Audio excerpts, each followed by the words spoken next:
Who could it be at this late hour? My husband and I checked the video intercom when the doorbell rang. There was our 5-year-old granddaughter Nancy standing there, shivering. Grandma, help me. I quickly opened the door and let Nancy in. Come in, you must be cold. Where are your mom and dad? Nancy's body felt warm. Clearly, she had a fever. Surely. You didn't come here alone? Her response filled us with shock and anger. My name is Pamela, a 62-year-old housewife. Occasionally, I help my husband with his work. My husband, Ron, is the owner of a real estate company.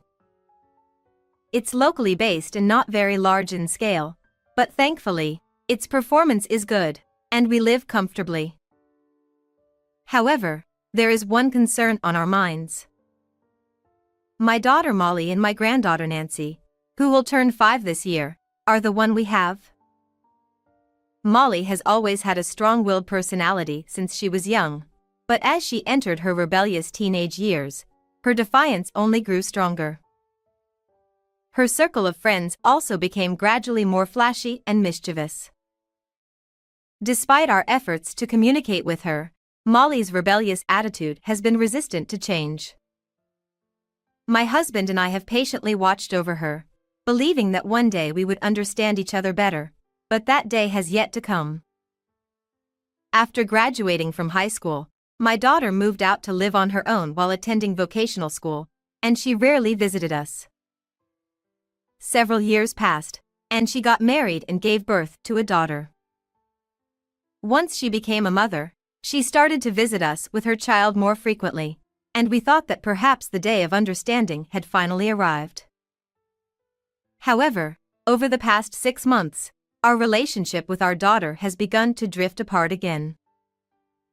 She doesn't reply to emails, and calls go to voicemail, leaving us unable to see our daughter and granddaughter. We assumed she must be busy. One day, I heard a concerning story from a close friend of mine. They mentioned seeing Nancy playing alone on the swings in the park, even though it was already dark outside in the late afternoon. Considering that it's not typical for a small child to play alone at that time and that there were no apparent adults around, it raised serious concerns. After hearing this, I couldn't shake off my worries, so I immediately called my daughter, but it went to voicemail as usual. Unable to sit still with worry, I decided to visit my daughter's home impulsively. My daughter, her husband Andy, and my granddaughter live in an apartment about a 15-minute drive from my home. She had been a stay-at-home mom ever since she became pregnant with my granddaughter, so I figured she'd be home on a weekday morning. However, there was no response when I pressed the intercom. When I rang it again, I got a response in an irritated tone, "Yes." As soon as she realized it was me, my daughter responded with a flustered tone. Huh. Mom? If you were coming, you should have called first. I called several times. You didn't reply to messages, and I couldn't reach you, so I came over. Can we talk for a bit? The house is really messy right now, so I'd rather you didn't come in. Besides, Nancy isn't feeling well and she's resting. It seemed my daughter really didn't want me to come up. Let's talk in the small park in front of the apartment building. Just for about 10 minutes. Reluctantly, my daughter agreed, and we ended up sitting on a bench in the small park in front of the apartment building to talk. Just showing up without any notice. What's the deal? It's incredibly rude. My daughter started speaking with an irritated tone. I've tried to contact you multiple times. I called you many times. How have you been lately? I haven't seen you in a while, so I was worried. Also, there's something bothering me that I want to ask you about. I told her the story I heard from a friend about seeing a child look like my granddaughter alone at the park. That person must have been mistaken. I wouldn't let her wander around alone at such a late hour. Don't worry, we all are doing fine. Is that so? Well, if you say so. In the end, I couldn't get much information that day and had to return home without seeing my granddaughter. A week later, I heard something concerning from my husband. Apparently, during a real estate industry gathering he attended, he bumped into a friend of 20 years who has been running a construction company. During their conversation about their respective companies, it came up that there's an employee at the friend's company whose work attitude seems to be lacking. Apparently, this employee is always talking about slot machines instead of focusing on work. If it were just casual hobby talk, I might overlook it, but it seems he's also borrowing money from colleagues. And you know what? The more I heard about it, the more it sounded like it might be Andy. The name and description match up too well to be him. Andy is my daughter's husband. He and my daughter were high school classmates, and they've been dating since then, belonging to a rambunctious group of friends. After graduating high school, Andy worked various jobs before joining his current company. I couldn't bring myself to say, that guy might be our son-in-law. Yeah, you're right. Hey, I think I'll visit Molly again. I've been worried about Nancy's condition since the other day, and it's been a while since I've seen her. My husband seemed equally concerned about how our daughter's family was doing and if our granddaughter was well. We decided to visit our daughter's house again the following Saturday to check on things. And on Friday night. Since we were planning to head to our daughter's house early the next morning, my husband and I went to bed a little earlier. After falling asleep for a while, we were awakened by the sound of the doorbell. Who could it be at this hour? My husband and I checked the video intercom, feeling cautious. Nancy. To our surprise, there was our granddaughter Nancy standing there shivering. Grandma, please help me. I quickly opened the door and welcomed Nancy inside. Come in, it must be cold outside. Where are your mom and dad? Nancy's body felt unusually hot in my arms. When I touched her forehead, it was clear she had a fever. What are you doing here at this hour? Did you come alone? I carried Nancy back to the living room. She was breathing heavily, perhaps due to the high fever. Most shocking of all was that she appeared much thinner than when we last saw her 6 months ago. I quickly fetched a blanket. In the living room, my husband was giving Nancy some hot milk. After laying her down on the sofa and wrapping her in a thick blanket, Nancy seemed to calm down a bit. I asked Nancy, "What are you doing out here at this hour? How did you come here all alone?" Mommy and Daddy went shopping. Mommy told Nancy to stay in bed because I caught a cold. After that, my granddaughter slowly opened up and shared her story. Despite the darkness outside, her parents didn't return, leaving her feeling lonely and hungry without any food. Feeling overwhelmingly vulnerable, she decided to walk to her grandparents' house, despite the late hour. She walked alone for what would have taken adults at least an hour, all while feeling unwell from her cold and overwhelmed by her emotions. Hearing her story, my heart felt heavy. We decided to take Nancy to the emergency hospital that night. The doctor diagnosed her with a high fever due to a cold and slight malnutrition, and she needed to receive intravenous fluids. As I watched my granddaughter sleep while receiving the tears welled up in my eyes. At the same time, I couldn't contain my anger towards my daughter and her husband for treating her like this. My husband seemed to share the same feeling. I stayed by my granddaughter's side the whole time. But after a while, my husband returned with our daughter and her husband. They were drinking with their gambling buddies at a nearby pub. After dropping off my granddaughter and me at the hospital, he went around the nearby pubs to look for them. Finally, on the 5th try at a pub, he found our daughter and son-in-law drinking with their friends. Apparently, even their friends were shocked to learn that they had left their young daughter alone. In a move to assist my husband, they forcibly brought our daughter and son-in-law to the hospital. They must have been scolded quite severely by my husband in the car. Both of them looked quite awkward. Do you two realize what you've done? Be honest and tell us everything you've done so far.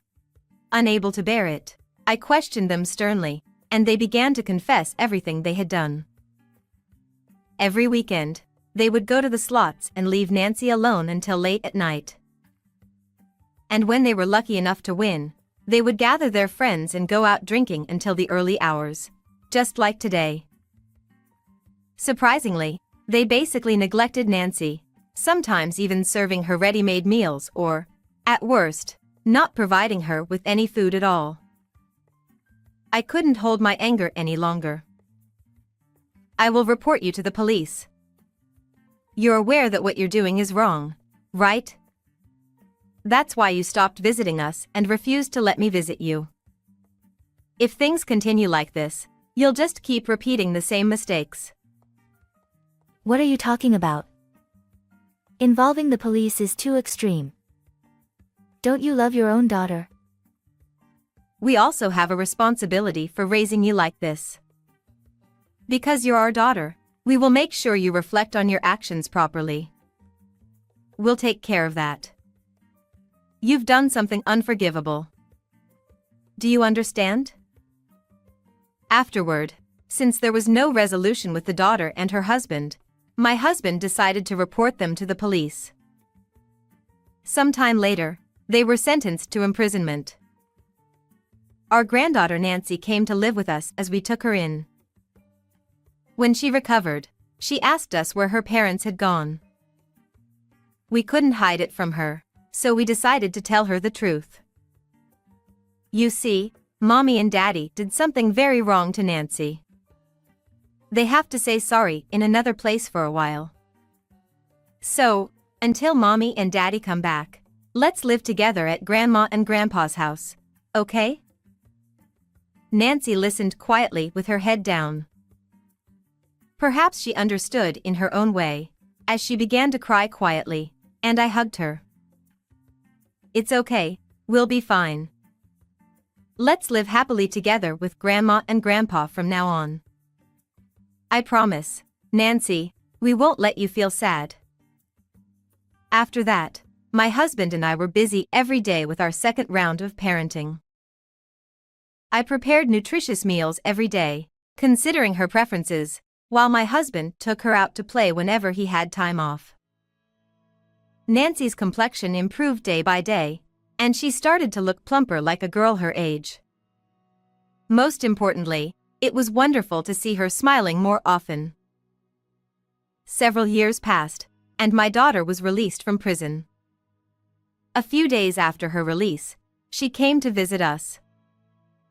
When I opened the front door, she bowed deeply to us. I'm truly sorry for everything. I've reflected on the unforgivable things I've done. I'm deeply sorry once again. She seemed genuinely remorseful as she apologized to us. After inviting her in and listening to her story, she told us that she had divorced Andy, her husband. Her time in prison had changed her drastically, and she appeared much calmer and more subdued than before. Is Nancy here? I want to live with her again, so I've come to pick her up. Calling out her granddaughter's name, my daughter looked around the living room. Mom? Before I knew it, my granddaughter had come out of her room. Nancy. You've grown so much, and you're so tall now. Whether it was from happiness to see her mother or from nervousness, Nancy's face seemed a bit shy. Yeah, Mommy's here to take you home. However, when my daughter reached out her hand, Nancy instinctively stepped back. no. I want to stay with Grandma and Grandpa. Mommy will make lots of your favorite food, Nancy. When I was little and hungry, Mommy didn't cook for me. Grandma cooks a lot for me. And on days off, Grandpa plays with me a lot. I don't want to feel hungry and lonely like before. As she spoke, Nancy shed tears. Nancy, let's go back to your room. My husband took crying Nancy back to her room. Wait, I won't make you feel that way anymore.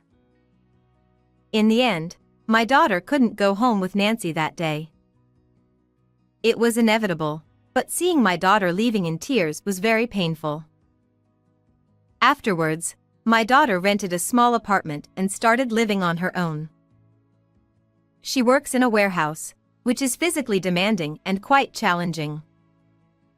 It's still early days, but my husband and I have decided not to give up on her and watch over her. She always hands over child support every month without fail. Seeing her like this, it seems she has truly turned over a new leaf. And whenever she meets me, she always asks about Nancy. I told my daughter this. Even though Nancy was young, she hasn't forgotten what happened to her. When Nancy grows up more, maybe the day will come when she can forgive you. Until then, all you can do is keep your distance and watch over her. My daughter nodded tearfully at my words. Nancy is growing up healthy and thriving. It seems she has made many friends at school and she tells us about her day at the dinner table every day. Hearing such stories brings me immense happiness. Though I feel bad for my daughter, I can't help but wish for days like these to continue. But I hope that someday Nancy will be able to forgive her mother, and when that day comes, I wish for my daughter and granddaughter to live together as a family again.